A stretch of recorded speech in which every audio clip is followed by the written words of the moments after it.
Olá, seja muito bem-vindo ao ES 500 Anos, o podcast oficial do plano que está desenhando o futuro do Espírito Santo. Antes de começar, já aproveita para seguir este episódio, ativar as notificações e compartilhar com seus contatos. O Plano ES 500 Anos é uma iniciativa do Governo do Estado do Espírito Santo em Ação, com apoio da Petrobras. E contou também com a participação ativa da sociedade civil capixaba, academia, setor produtivo, poder público e instituições de naturezas plurais. Juntos estão tornando realidade o Pacto de Desenvolvimento para o Espírito Santo para os próximos 10 anos. Eu sou Bruno Bubac, advogado, mestre em Direito e professor universitário. Se o futuro vai ser dos estados que priorizam a formação de talentos, o Espírito Santo quer sair na frente. Seguindo o nosso programa, falando das missões estratégicas do Plano ES 500 Anos, vamos conhecer a missão 2, que coloca o conhecimento no centro do debate para transformar o Estado em um grande polo de competências. Mas o que isso significa na prática? Como garantir que o capixaba tenha acesso à formação de qualidade, oportunidades de emprego e condições de inovar? É sobre isso que vamos conversar agora. Hoje, o nosso papo é com o secretário de Estado da Educação, Vitor De Angelo, e com o diretor-geral da Findes, Roberto Campos. Muito obrigado por aceitar esse convite para participar do ES 500 Anos Cast. Se quiser fazer uma apresentação. Secretário, você primeiro, por favor. Não sei se é uma apresentação, mas um agradecimento. Exato. Aqui pelo espaço, pela oportunidade de diálogo com vocês. Bom, eu agradeço também pela oportunidade, claro, e desde o início desse processo da construção do ES 500, esse engajamento todo que foi gerado e agora a possibilidade de conversar sobre isso e sobre os desafios que nós temos daqui para frente, que são os desafios de implementação. Perfeito. Vamos lá, então, a primeira pergunta. Já para começar aqui, eu vou destinar ela a vocês dois. E como a missão número 2 fala do polo de competência, minha pergunta é: o que significa, na prática, transformar o Espírito Santo em um polo de competências?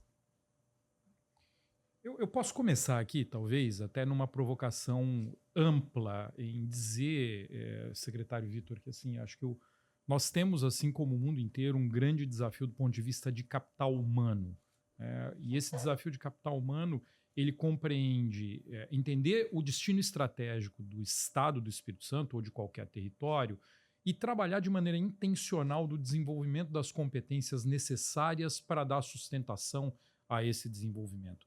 Eu penso que a discussão aqui do polo de competências, ela passa por criar as condições, o que significa trabalhar, por exemplo, para que as nossas escolas, os nossos educadores tenham as ferramentas corretas para se trabalhar e educar no século XXI, mas com foco naquilo que são as escolhas estratégicas do Estado do Espírito Santo. Perfeito.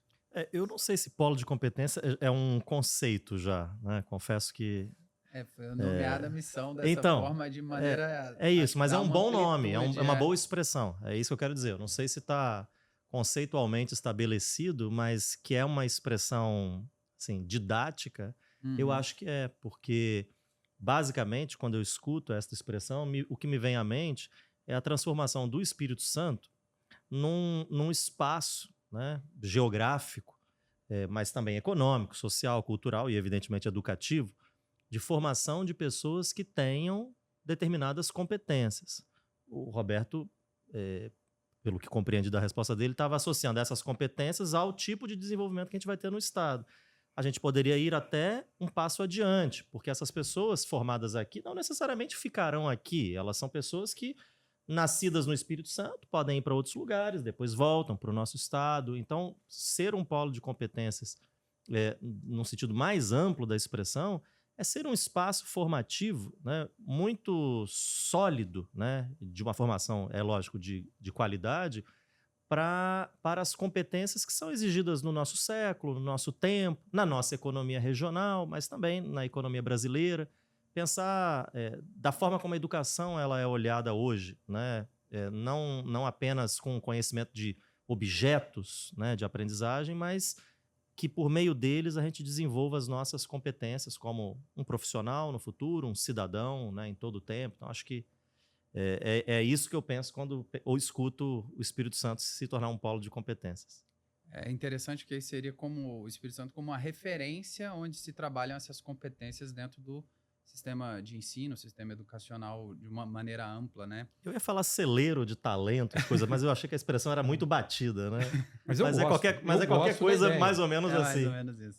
Ainda que eu tenha sempre aqui a preocupação com o desenvolvimento local, até porque os estados brasileiros, no pós-reforma tributária, eles vão precisar gerar atividade econômica nos seus territórios. Então, a importância de que seja um polo não só para a formação, mas para a retenção desses talentos. Então, eu gosto da expressão celeiro, mas em especial eu gosto de pensar que essa expressão ela precisa trazer consigo esta conexão com os setores que são portadores de futuro no nosso estado.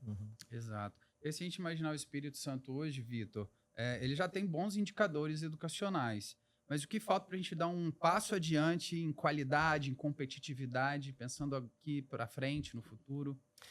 Eu acho que tem um desafio que é do país ainda, que é uma enorme desigualdade que nós temos. Então, apesar dos indicadores eles realmente terem avançado muito nos últimos anos, eles não podem mascarar de maneira nenhuma a nossa visão a respeito da distribuição desses resultados. Ela é desigual ainda, o que significa que tem capixabas acessando uma educação pública e privada também, mas a desigualdade no setor público é maior. Porque ali estão as contradições da sociedade propriamente ditas, né? Então, você tem capixabas acessando uma educação pública de muito boa qualidade e você tem capixabas que ainda não conseguem acessar essa educação, apesar de ela estar disponível para esta pessoa. E não consegue acessar porque existem outros fatores, muitas vezes extraescolares, que provocam essa situação de desigualdade. Então, acho que esse é um desafio que a gente tem. E o outro é a própria assimilação de uma educação baseada em competências. Isso é muito recente no Brasil. E basta a gente imaginar, portanto, que nós temos profissionais que foram formados antes dessa nova perspectiva educacional, que têm uma visão que é anterior a ela, que tem dificuldades naturais de assimilação de uma nova perspectiva. Então, a consolidação de um trabalho educacional baseado em competências talvez, junto com aquilo que no setor público é muito presente, que é a desigualdade, dois grandes desafios que nós temos, apesar dos bons indicadores que a gente tem conquistado. Perfeito. E aí, pensando na busca de formação, né, é um ponto relevante para o Estado do Espírito Santo diz respeito a isso, a buscar formação e também oportunidades. Eu queria ouvir de você, Roberto, como pode ser visto esse cenário para os próximos anos? Esse link entre formação e oportunidades dentro do Espírito Santo. Eu queria começar essa resposta fazendo uma ponte com o que o Vitor traz aqui, né? O Brasil, de um modo geral, ele se consolidou por uma universalização de oferta.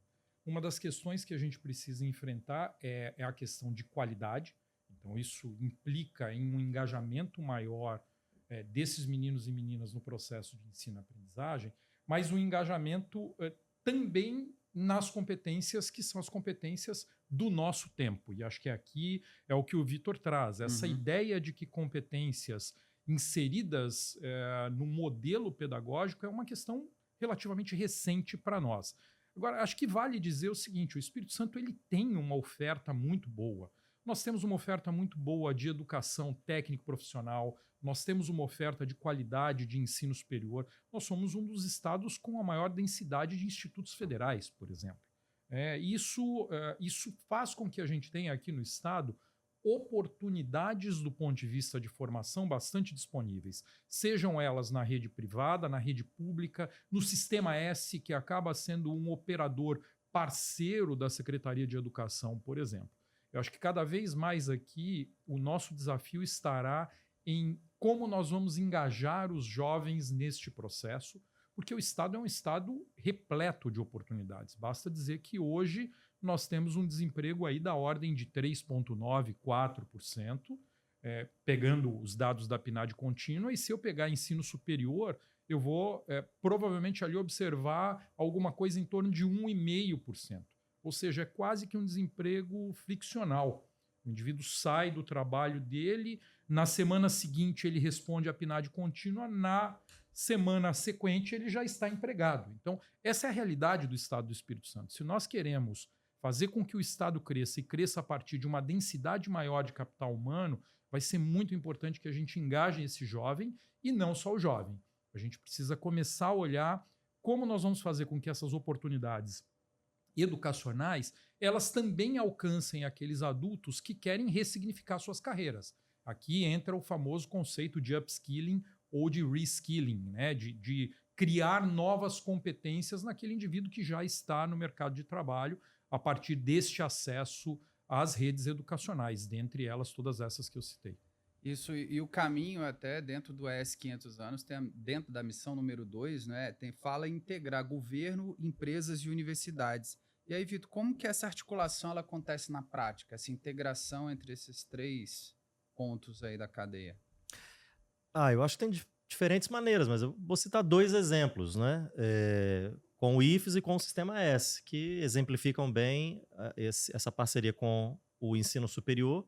O Roberto já fez referência, a gente de fato tem uma presença do Instituto Federal aqui proporcionalmente muito maior do que se verifica em outros estados. Isso para nós é um ativo muito grande, porque é um estado pequeno, se eu não estiver enganado, em praticamente metade dos municípios capixabas tem um campus do IFES, e isso não é pouca coisa, porque não é um atendimento nem regional, é um atendimento praticamente num grupo de 2, 3 cidades, né?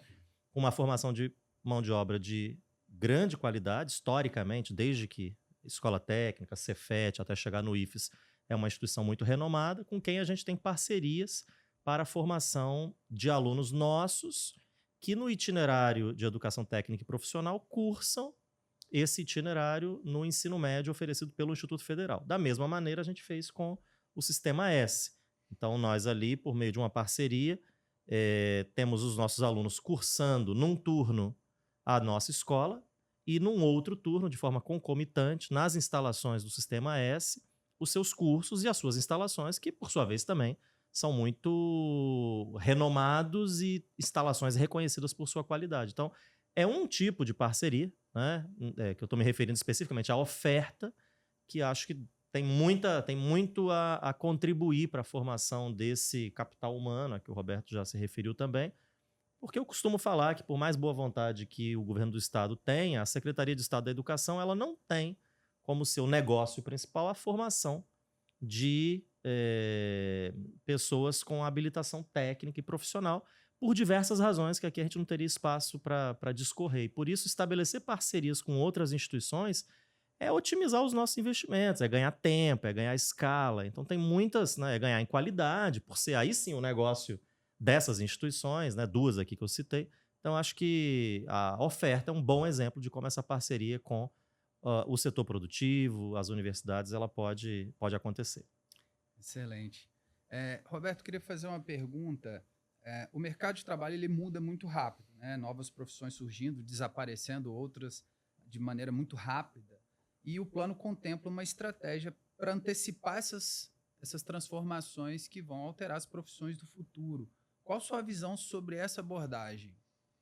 Olha, a tendência mais recente do ponto de vista de educação para o mundo do trabalho, ela pressupõe você trabalhar com, vamos dizer assim, pílulas de conhecimento altamente aplicáveis para que esse indivíduo ele consiga, saindo, né, do seu processo educacional formal, ir acumulando diferentes competências ao longo da vida.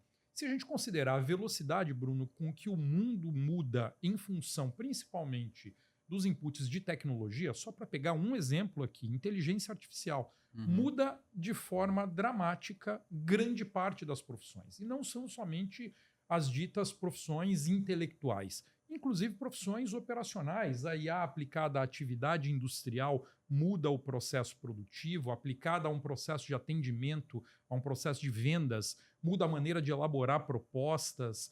Então, o meu ponto é que daqui para frente, aquela máxima de que nós temos que estudar para o resto da vida, ela é absolutamente verdadeira. Não porque nós escolhemos estudar para o resto da vida, mas porque as competências requeridas vão mudar numa velocidade muito grande na medida em que novas tecnologias são inseridas neste processo. Isso faz com que a gente tenha que levar um desafio, falando especificamente da nossa organização, da FINDES e do SESI e do SENAI ali, a gente precisa trabalhar fortemente para que estas pílulas de conhecimento, esses esses micro-learnings, eles vão acontecendo de fato ao longo dessa vida profissional. E aí, nós não teremos mais uma profissão escolhida, talvez como os nossos pais tinham, né? Mas nós teremos uma jornada profissional recheada de novos aprendizados daqui para frente. Excelente. É um grande desafio, né, na verdade, essa transformação. E eu acredito também que dentro desse processo é um processo de mudança contínua. E aí envolve um aspecto da inovação. Eu queria destinar essa pergunta um pouco a cada um, fica à vontade. Qual seria o papel da inovação, né, da pesquisa aplicada na construção desse polo de competências? Quiser começar, Vitor? Não sei, é uma pergunta ampla, né? Mas ao mesmo tempo... Mas eu não sei, eu acho que... Assim, eu diria que, sem dúvida nenhuma, esse processo de inovação, enquanto eu ouvia a Roberta aqui falando, eu pensava que é algo um pouco fatigante pensar que você passará a vida o tempo inteiro se reinventando, porque eu tenho a impressão de que a gente gostaria de estar inventado e um pouquinho de estabilidade e parar não ia fazer ali. mal.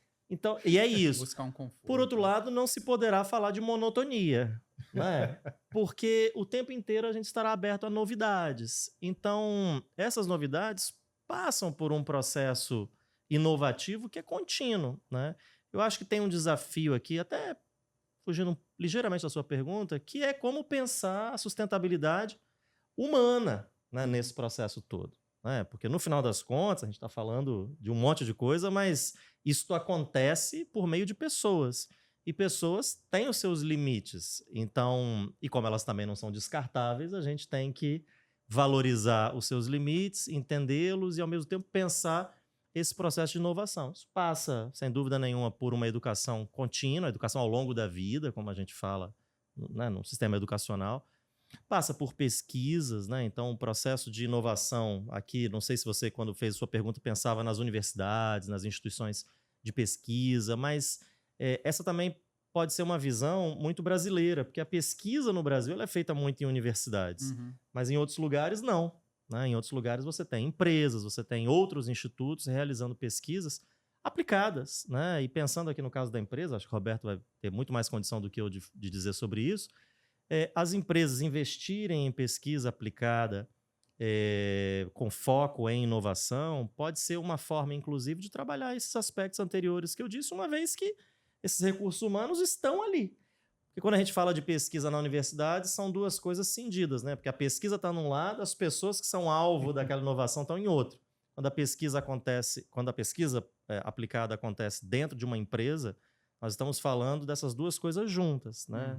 O conhecimento é produzido no mesmo lugar em que estão as pessoas que são alcançadas por aqueles resultados da investigação prática, né, sobre inovação. Muito bom. Bacana. Eu acho que eu queria daqui a pouco tocar num ponto que o Vitor trouxe aqui, que é todo esse desafio que nós temos em termos de saúde mental, porque é fato, Vitor, eu também penso que é fatigante. Eu adoraria um pouquinho de estabilidade nessa história. A próxima missão é sobre cuidado integral e envolve esses aspectos. E aí eu queria de novo resgatar um conceito que eu trouxe aqui na nossa conversa, que é o conceito de capital humano. Se nós pegarmos o conceito de capital humano do Banco Mundial, ele é um conceito que leva em consideração também os aspectos de qualidade de vida.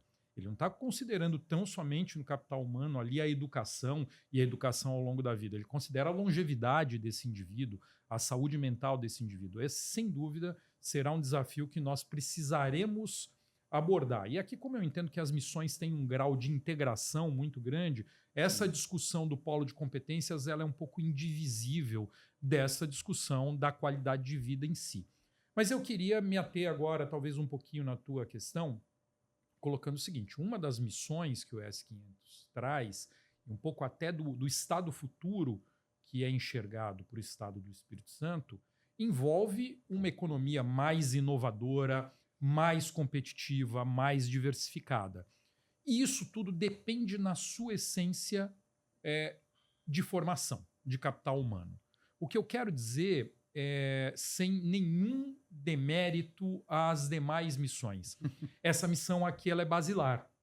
Ela é pedra angular para que a gente consiga construir as demais. Ter um Estado inovador sem ter a densidade de capital humano que nós precisamos ter para isso é vai nos fazer voos de galinha. São tiros curtos sem resultados consistentes e sustentáveis, Bruno. Então, eu aqui coloco a questão da inovação na perspectiva de que, para que ela aconteça, é preciso trabalhar as condições habilitadoras, e dentre elas o capital humano é talvez o principal. Não é possível ser uma economia altamente inovadora se eu não tenho engenheiros no Estado, se eu não tenho pesquisadores, se essa pesquisa não transcende a universidade, como o Vitor estava colocando, porque no final das contas a economia ela tem os seus diversos atores e a universidade é um deles. O que a gente precisa fazer é com que essa integração ela aconteça cada vez mais e de maneira cada vez mais intensa. O Espírito Santo, e aí concluo a minha fala, o Espírito Santo tem uma condição única. Eu, como paulista muito bem adotado aqui pelos capixabas, eu posso dizer para você com segurança. Eu nunca vi um ambiente com tanta capacidade de diálogo como aquela que nós encontramos aqui no estado do Espírito Santo. Você consegue articular os diversos atores e nós temos no sistema, no ecossistema de inovação no Espírito Santo, essa integração. Então, o que nós precisamos fazer? Garantir que esta ação de inovação, ela também alcance essa discussão que nós estamos tendo do polo de competências e o capital humano. Perfeito. E os desafios, eles são muitos, né? Na hora, não é só falar em ensino. Por isso que o tema, a gente voltar ao início, né? A ideia de polo de competências, a criatividade você não ensina, mas ela é uma competência que ela precisa ser tratada. Bom, obrigado pelo bate-papo. Chegando aqui no final, gostaria que cada um desse uma breve palavrinha para a gente conseguir encerrar esse episódio, passando um pouco tanto do ES 500 anos ou das suas percepções daqui 10 anos do Estado do Espírito Santo. Fiquem à vontade aí para dar um fechamento. Acho que vale a pena, nesse final, registrar que nós, do governo do Espírito Santo, né, na figura do governador Casagrande, estamos totalmente comprometidos com a construção desse Espírito Santo. Tá aí outro clichê, né, também, mas desse Espírito Santo que queremos, né? Porque é isso, né? Quando a gente está falando desses próximos anos, é o estado que a gente quer ver, onde a gente quer trabalhar, que a gente quer residir, com toda a qualidade que a educação pode trazer e nas outras dimensões todas que o plano envolve, que nós também consigamos realizar tudo isso. Isso tem uma parte do governo e eu, como parte de um governo, estou dizendo aqui, nessas palavras finais, do nosso integral compromisso e do meu em particular, à frente da educação, em fazer com que isso seja possível, porque essas coisas, né, nosso Estado é muito organizado de fato, parecem em algum momento que surgiram ou aconteceram espontaneamente. Essa é uma construção cotidiana, né? A gente toma decisões diante de cenários incertos e não é por sorte que temos conseguido, nessas decisões todas, lograr êxito. É porque tem método, tem compromisso, né? Tem planejamento. E acho que esse é o desafio, inclusive, para os próximos 10 anos, né? Fazer com que todas essas coisas permaneçam ainda sendo o alicerce e a baliza, né? Para que a gente chegue daqui a 10 anos no lugar onde a gente hoje planejou estar em uma década. Maravilha. Roberto? Acho que, acima de tudo, o ES 500 é um exercício de pensamento estratégico e que envolve escolhas. E quando eu falo aqui de escolhas, é porque a gente não tem recursos para brigar todas as brigas, enfrentar todas as batalhas simultaneamente, Bruno. Então, aqui é importante, de fato, essa consciência de qual é esse Espírito Santo que queremos, embora seja clichê, eu não vou sair do clichê também, Vitor. Inclusive com escolhas, de fato, estratégicas de que verticais econômicas serão importantes para o nosso Estado, porque a partir dessas escolhas nós podemos, junto com o poder público, trabalhar políticas públicas consistentes para fazer aquilo virar realidade. Esta construção feita nos últimos 20 anos, nós precisamos olhar para o ES 500 como um conjunto de escolhas estratégicas que nos apontam onde alocar os nossos recursos. Alocando esses recursos com foco, com políticas públicas consistentes e com uma coordenação entre os diversos atores da sociedade, eu tenho convicção de que aquilo que nós colocamos ali será realidade e isso representa um futuro melhor para os capixabas. Chegamos ao final do nosso episódio ES 500 Anos Cast e agradecemos demais a participação do diretor-geral da FINDES, Roberto Campos, e do secretário de Educação, Vitor De Angelo, nesse episódio especial do ES 500 Anos. E você que acompanhou até aqui, já curte esse episódio, compartilha com seus contatos e deixa seu comentário com sugestões para os próximos temas. O Plano ES 500 Anos é uma iniciativa do Governo do Estado, do Espírito Santo em Ação, com apoio da Petrobras, e que contou também com a participação ativa da sociedade civil capixaba, da academia, setor produtivo, poder público e instituições de naturezas plurais, todos juntos por um futuro estratégico, sustentável e construído a muitas mãos. Nos vemos no próximo episódio do ES 500 Anos Cast. Até lá!